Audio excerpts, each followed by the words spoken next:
ನಾಳೆ ಚಂದ್ರಗ್ರಹಣ ಗೋಚಾರವಾಗಲಿದ್ದು ಚೆನ್ನಕೇಶವ ಸ್ವಾಮಿ ಗರ್ಭಗುಡಿ ಕೂಡ ಬಂದ್ ಆಗಲಿದೆ.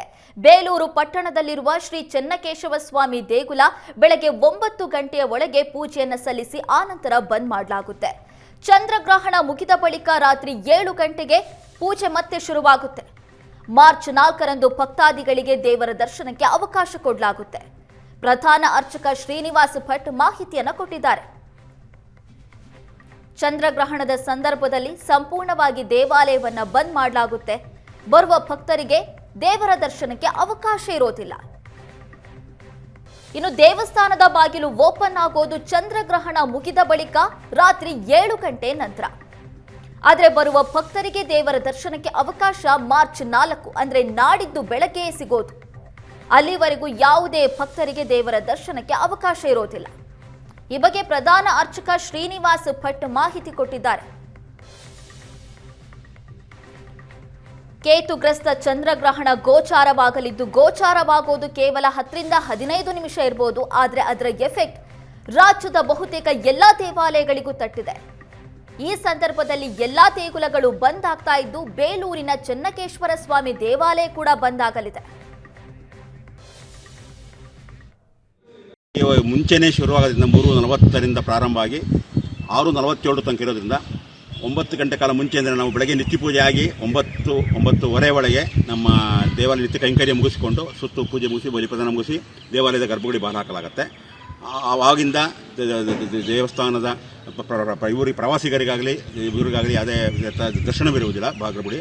ಆದರೆ ಹೊರಗಡೆ ಶಿಲ್ಪಕ್ಕೆ ನೋಡೋದಕ್ಕೋಸ್ಕರ ಅವರಿಗೆ ದರ್ಶನಕ್ಕೆ ಅವಕಾಶ ಇರುತ್ತೆ. ನಾವು ಹೊರಗಡೆ ಗರ್ಭಗುಡಿ ಮಾತ್ರ ಬಾಗಿಲು ಹಾಕೋದ್ರಿಂದ 6:47 ನಂತರ ಮೋಕ್ಷ ಆದ ನಂತರ ನಾವು 7 ಗಂಟೆಯಲ್ಲಿ ನಮ್ಮ ನಿತ್ಯ ಕೈಂಕರ್ಯ ಮುಗಿಸ್ಕೊಂಡು 7:15 ಬಂದು ಅಂತರಂಗದಲ್ಲಿ ಮತ್ತು ಶುದ್ಧ ಪುಣ್ಯ ಆಗಿ ಸಂಪ್ರೋಕ್ಷಣೆಯಾಗಿ ಸುತ್ತುಗುಡಿಗಳಿಗೆ ಅಂತರಂಗ ಅಭಿಷೇಕ ಆಗಿ ಆಲಯ ಪ್ರೋಕ್ಷಣೆ ಆದಮೇಲೆ ಮಹಾನೈವೇದ್ಯ ಮತ್ತು ಮಹಾಮಂಗಳಾರತಿ ನಡೆಯೋದು ದರ್ಶನಕ್ಕೆ ಭಕ್ತಾಗಲಿ ಅವಕಾಶ ಇರುತ್ತೆ. ಮತ್ತು ಇಲ್ಲಿ 7:15 ನಮ್ಮ ಇದರದ್ದು ಆರ್ಕಿಯಾಲಜಿ ಇರೋದು ಕ್ಲೋಸ್ ಮಾಡೋ ಹಂತ ಇರೋದ್ರಿಂದ ದರ್ಶನಕ್ಕೆ ಅವ್ರಿಗೆ ಏನು ಅವಕಾಶ ಆಗುತ್ತೋ ಅನ್ನೋದನ್ನು ನಾವು ಹೇಳೋದಕ್ಕೆ ಸ್ವಲ್ಪ ಪ್ರಾರಂಭ ಆಗುತ್ತೆ. 8:30 ಮುಗಿದ ಮೇಲೆ ಎಷ್ಟು ಜನ ಇರ್ತೋ ದರ್ಶನ ಮಾಡ್ಕೊಂಡು ಹೋಗ್ಬೋದು. ಮತ್ತು ಮಾರನೇ ದಿನ ಬೆಳಗ್ಗೆ ಮಾಮೂಲಿ 7:15 ಬಂದು ದರ್ಶನಕ್ಕೆ ಅವಕಾಶ ಇರುತ್ತೆ. ಇದು ಕೇತುಗ್ರಸ್ತ ಸೂರ್ಯಗ್ರಹಣ ಆದ್ದರಿಂದ ಕೇತುಗೆ ಸಂಬಂಧಪಟ್ಟಂಗೆ ಭಕ್ತಾದಿಗಳು ಅವರ ಅಭಿಷಿಷ್ಟವಾಗಿ ಚಂದ್ರ ಅಕ್ಕಿ ಮತ್ತು ಹುರುಳಿಯನ್ನು ದಾನ ಮಾಡಿ ಅವರ ಇದನ್ನು ಗ್ರಹಣ ಮೋಕ್ಷದ ನಂತರ ಕೊಟ್ಟು ಆ ನಕ್ಷತ್ರ ಪುಬ್ಬ ಸಿಂಹರಾಶಿಯವರು ಶಾಂತಿ ಮಾಡ್ಕೋಬೇಕು ಅಂತ. ಇನ್ನು ಮಲೆಮಹದೇಶ್ವರ ದೇವಸ್ಥಾನಕ್ಕೆ ಗ್ರಹಣದ ಎಫೆಕ್ಟ್ ತಟ್ಟಿಲ್ಲ. ಮಹದೇಶ್ವರ ಬೆಟ್ಟದಲ್ಲಿ ಗ್ರಹಣ ಸಂದರ್ಭದಲ್ಲಿಯೂ ದರ್ಶನಕ್ಕೆ ಎಲ್ಲಾ ಭಕ್ತರಿಗೂ ಅವಕಾಶ ಕೊಡಲಾಗಿದೆ. ಭಕ್ತರೆಲ್ಲರೂ ಆಗಮಿಸಿ ದೇವರ ದರ್ಶನವನ್ನ ಪಡೆಯಬಹುದು. ಗ್ರಹಣ ವೇಳೆ ಕೂಡ ಮಾತಪ್ಪನ ದರ್ಶನಕ್ಕೆ ಅವಕಾಶ ಕೊಡಲಾಗಿದೆ. ಮಹದೇಶ್ವರ ಅಭಿವೃದ್ಧಿ ಪ್ರಾಧಿಕಾರದ ಕಾರ್ಯದರ್ಶಿ ರಘು ಹೇಳಿದ್ದಾರೆ. ನಾಳೆ ಕೇತುಗ್ರಸ್ತ ಚಂದ್ರಗ್ರಹಣ ಇದೆ. ಇದರ ಎಫೆಕ್ಟ್ ಸಾಕಷ್ಟು ದೇವಸ್ಥಾನಗಳಿಗೆ ತಟ್ಟಿದೆ. ಆದರೆ ಮಲೆಮಹದೇಶ್ವರ ದೇವಸ್ಥಾನಕ್ಕೆ ಮಾತ್ರ ಗ್ರಹಣದ ಎಫೆಕ್ಟ್ ತಟ್ಟಿಲ್ಲ. ಎಲ್ಲಾ ಭಕ್ತಾದಿಗಳು ಮಲೆಮಹದೇಶ್ವರ ದೇವಸ್ಥಾನಕ್ಕೆ ಬರ್ಬೋದು, ಮಹದೇಶ್ವರನ ದರ್ಶನವನ್ನ ಪಡಿಬಹುದು ಅಂತ ಆಡಳಿತ ಮಂಡಳಿಯವರೇ ಹೇಳಿದ್ದಾರೆ. ಮಲೆಮಹದೇಶ್ವರ ಅಭಿವೃದ್ಧಿ ಪ್ರಾಧಿಕಾರದ ಕಾರ್ಯದರ್ಶಿ ರಘು ಈ ಹೇಳಿಕೆ ಕೊಟ್ಟಿದ್ದಾರೆ. ಚಂದ್ರಗ್ರಹಣ ಇರೋದ್ರಿಂದ ಚಂದ್ರಗ್ರಹಣ ಮಧ್ಯಾಹ್ನ 3:30ಕ್ಕೆ ಪ್ರಾರಂಭವಾಗಿ 3:50ಕ್ಕೆ ಪ್ರಾರಂಭವಾಗಿ ಸಂಜೆ 6:40ಕ್ಕೆ ಮುಕ್ತಾಯ ಆಗುತ್ತೆ. ಆ ಚಂದ್ರಗ್ರಹಣ ಸಂದರ್ಭದಲ್ಲಿ ಶ್ರೀ ಮಲೆ ಮಹದೇಶ್ವರ ಬೆಟ್ಟದಲ್ಲಿ ದರ್ಶನಕ್ಕೆ ಯಾವುದೇ ತೊಂದರೆ ಇಲ್ಲ. ಭಕ್ತಾದಿಗಳೆಲ್ಲರೂ ಕೂಡ ದರ್ಶನ ವ್ಯವಸ್ಥೆ ಇರುತ್ತೆ. ದೇವಸ್ಥಾನವನ್ನು ಬಾಗಿಲು ಹಾಕೋದಿಲ್ಲ. ಜೊತೆಗೆ ಗ್ರಹಣದ ನಂತರ ದೇವಸ್ಥಾನವನ್ನು ಧಾರ್ಮಿಕ ಸಂಪ್ರದಾಯದಿಂದ ಶುದ್ಧೀಕರಿಸಿ ಮತ್ತೆ ದರ್ಶನಕ್ಕೆ ಅವಕಾಶ ಮಾಡಿಕೊಡ್ತೀವಿ. ಚಂದ್ರಗ್ರಹಣ ಸಂದರ್ಭದಲ್ಲೂ ಕೂಡ ದರ್ಶನಕ್ಕೆ ಅವಕಾಶ ಇರುತ್ತೆ ಮಾಹಿತಿಯನ್ನು. ಇನ್ನು ಬೆಂಗಳೂರಿನಲ್ಲಿರುವ ಕಾಡು ಮಲ್ಲಿಕಾರ್ಜುನ ದೇಗುಲ ಕೂಡ ಗ್ರಹಣದ ಸಂದರ್ಭದಲ್ಲಿ ಬಂದ್ ಆಗುತ್ತೆ. ನಾಳೆ ಮಧ್ಯಾಹ್ನ 12:30ರಿಂದ ಸಂಜೆ 7 ಗಂಟೆವರೆಗೂ ದೇವಸ್ಥಾನ ಬಂದ್ ಮಾಡಲಾಗುತ್ತೆ. ಹೋಳಿ ಹಬ್ಬ ಆಚರಣೆಗೂ ಯಾವುದೇ ಅಡಚಣೆ ಇಲ್ಲ. ಸಂಜೆ ಚಂದ್ರಗ್ರಹಣ ನಂತರ ಸ್ನಾನ ಮಾಡಿ ಪೂಜೆ ಸಲ್ಲಿಕೆ ಮಾಡಬಹುದು. ಕಾಡು ಮಲ್ಲೇಶ್ವರ ದೇವಸ್ಥಾನದ ಅರ್ಚಕ ಶರತ್ ಹೇಳಿದ್ದಾರೆ. ಪಂಚಾಂಗದ ಪ್ರಕಾರ ಕೆಲ ರಾಶಿಯವರಿಗೆ ದೋಷವಿದೆ ಅಂತ ಕೂಡ ಶರತ್ ಅವರು ಹೇಳಿದ್ದಾರೆ. ಸಂಜೆ ಚಂದ್ರಗ್ರಹಣದ ನಂತರ ಸ್ನಾನ ಮಾಡಿ ಪೂಜೆ ಸಲ್ಲಿಕೆ ಮಾಡಬಹುದು. ಹೋಳಿ ಹಬ್ಬಕ್ಕೂ ಇದಕ್ಕೂ ಯಾವುದೇ ಸಂಬಂಧ ಇಲ್ಲ. ಇನ್ನು ಕೆಲವೊಂದು ರಾಶಿಯವರಿಗೂ ಕೂಡ ಇದರಿಂದ ದೋಷ ಇದೆ ಅಂತ ಪ್ರಧಾನ ಅರ್ಚಕರಾಗಿರುವ ಶರತ್ ಅವರು ತಿಳಿಸಿದ್ದಾರೆ. ಮಂಗಳವಾರ ಬಂದ್ಬಿಟ್ಟು ಸಾಯಂಕಾಲ ಒಂದು 6 ಗಂಟೆಗೆ ಇಲ್ಲಿ ಗೋಚರ ಆಗೋದು. 3 ಗಂಟೆಗೆ ಗ್ರಹಣ ಶುರು ಆಗುತ್ತೆ. 3 ಗಂಟೆಯಿಂದ 6:45ವರೆಗೂ ಗ್ರಹಣ ಇರುತ್ತೆ. ನಮಗೆ ಇಲ್ಲಿ ಗೋಚರ ಆಗೋದು ಬಂದ್ಬಿಟ್ಟು 6 ಗಂಟೆ ಮೇಲೆ, ಚಂದ್ರೋದಯ ಆದಮೇಲೆ ಗೋಚರ ಆಗೋದು. 6 ಗಂಟೆಯಿಂದ 6:45ವರೆಗೂ ಗ್ರಹಣ ಇರುತ್ತೆ. ಆಮೇಲೆ ದೇವಸ್ಥಾನದಲ್ಲಿ ಬಂದ್ಬಿಟ್ಟು ಏನು ಮಾಡಿದ್ವಿ ಅಂದರೆ 12ವರೆಗೆ ಬಾಗಿಲಾಗ್ತಾಯಿದ್ದೀವಿ. ಒಂದು 9ವರೆಗೆ ರುದ್ರಾಭಿಷೇಕ ಇರುತ್ತೆ. 11 ಗಂಟೆ ಮಹಾಮಂಗಳಾರತಿ ಆದಮೇಲೆ 12 ಗಂಟೆವರೆಗೂ ದರ್ಶನಕ್ಕೆ ವ್ಯವಸ್ಥೆ ಮಾಡಿಕೊಟ್ಟು 12ವರೆಗೆ ಬಾಗಿಲಾಗ್ತೀವಿ ಇಲ್ಲಿ. ನಂತರ 7 ಗಂಟೆಗೆ ತೆಗೆಯೋದು. ಗ್ರಹಣ ಆದಮೇಲೆ ಏನಿದ್ರೂ ಆಚರಣೆ ಮಾಡ್ಕೊಬೇಕು. ಗ್ರಹಣ 7ವರೆಗೆ ವಿಶೇಷವಾಗಿ ಗ್ರಹಣ ಬಿಟ್ಟ ಮೇಲೆ 7 ಗಂಟೆಗೆ ವಿಶೇಷ ಜಲಾಭಿಷೇಕ ಎಲ್ಲ ಆಗಿ ಈಶ್ವರನಿಗೆ ವಿಶೇಷವಾಗಿ ಒಂದು ಸಂಕಲ್ಪ ಮಾಡ್ಕೊಂಡು ಗ್ರಹಣ ದೋಷಗಳು ಏನೇ ಇದನ್ನು ಪರಿಹಾರ ಆಗಲಿ ಅಂತ ಹೇಳ್ಬಿಟ್ಟು ವಿಶೇಷವಾಗಿ ಕ್ಷೀರಾಭಿಷೇಕ, ಚಂದ್ರನಿಗೊಂದು ಕ್ಷೀರಾಭಿಷೇಕ ಆಗಿ ಪಂಚಾಮೃತ ಅಭಿಷೇಕ ಆಗುತ್ತೆ. ನಂತರ ತೀರ್ಥ ಪ್ರಸಾದ ವಿತರಣೆಗಳು 7:15 ನಂತರ ಇರುತ್ತೆ. ಮಂಗಳವಾರ ಬಂದ್ಬಿಟ್ಟು ಸಾಯಂಕಾಲ ಒಂದು 6 ಗಂಟೆಗೆ ಇಲ್ಲಿ ಗೋಚರ ಆಗೋದು. 3 ಗಂಟೆಗೆ ಗ್ರಹಣ ಶುರು ಆಗುತ್ತೆ. 3 ಗಂಟೆಯಿಂದ 6:45ವರೆಗೂ ಗ್ರಹಣ ಇರುತ್ತೆ. ನಮಗಿಲ್ಲಿ ಗೋಚರ ಆಗೋದು. ಇನ್ನು ಉಡುಪಿಯ ಕೃಷ್ಣಮಠ ಎಂದಿನಂತೆ ತೆರೆದಿರುತ್ತೆ. ಗ್ರಹಣ ಕಾಲದಲ್ಲೂ ಕೂಡ ನಮ್ಮ ಭಾಗದಲ್ಲಿ ಕೇವಲ 8 ನಿಮಿಷ ಮಾತ್ರ ಗೋಚಾರ ಆಗುತ್ತೆ. ದಿವಾಣರಾದ ಡಾಕ್ಟರ್ ಉದಯ್ ಸರಳತ್ತಾಯ ಮಾಹಿತಿ ಕೊಟ್ಟಿದ್ದಾರೆ. ಏಕಾದಶಿಯಂತೆ ಕೃಷ್ಣಮಠದಲ್ಲಿ ಆಹಾರ ಸ್ವೀಕಾರ ಇಲ್ಲ. ರಾತ್ರಿ 7 ಗಂಟೆಗೆ ಸ್ನಾನ ಪೂರೈಸಿ ರಾತ್ರಿ ಪೂಜೆ ನಡೆಯುತ್ತೆ. ಗ್ರಹಣ ಕಾಲದಲ್ಲಿ ದೇಗುಲವನ್ನ ಬಂದ್ ಮಾಡಲಾಗಲ್ಲ. ಬರುವ ಭಕ್ತರು ಶ್ರೀಕೃಷ್ಣನ ದರ್ಶನವನ್ನ ಪಡಿಬಹುದು ಅಂತ ಮಾಹಿತಿಯನ್ನ ಕೊಟ್ಟಿದ್ದಾರೆ ಡಾಕ್ಟರ್ ಉದಯ್ ಸರಳತ್ತಾಯ.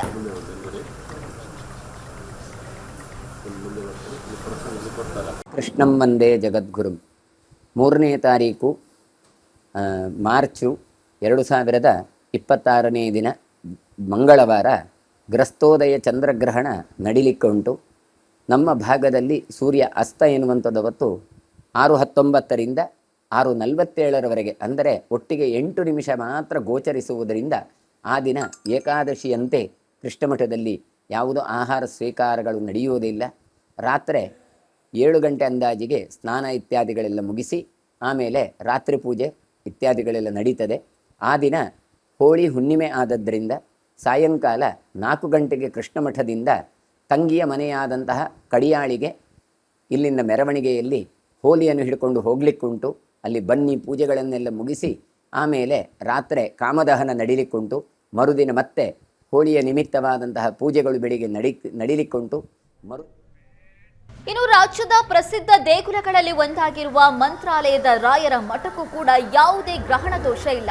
ಮಾರ್ಚ್ 3ನೇ ತಾರೀಕು ಗ್ರಹಣ ನಡೀತಾ ಇದ್ದು ಮುಕ್ತಾಯದವರೆಗೆ ದರ್ಶನ, ವಿಶೇಷ ಪೂಜೆ, ಪ್ರಸಾದ ವ್ಯವಸ್ಥೆ, ಸೇವೆಗಳು ಸ್ಥಗಿತವಾಗ್ತಾ ಇದೆ.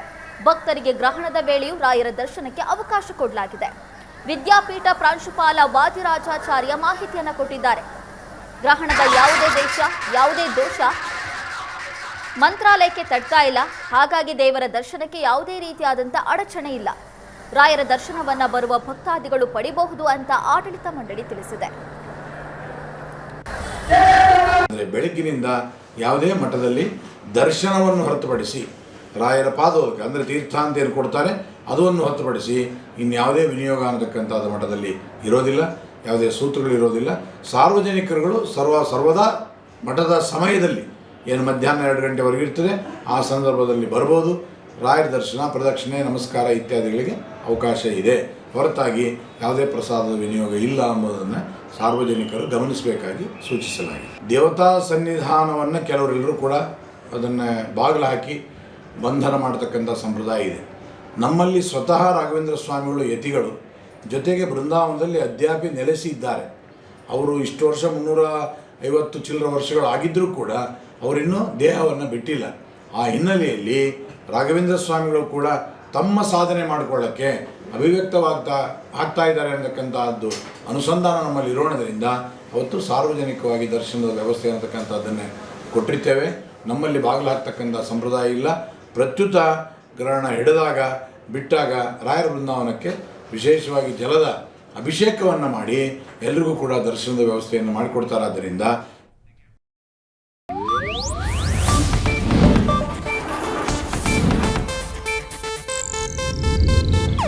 ಇದು ಏಷ್ಯಾನೆಟ್ ನ್ಯೂಸ್ ನೆಟ್ವರ್ಕ್ ಪ್ರಸ್ತುತಿ.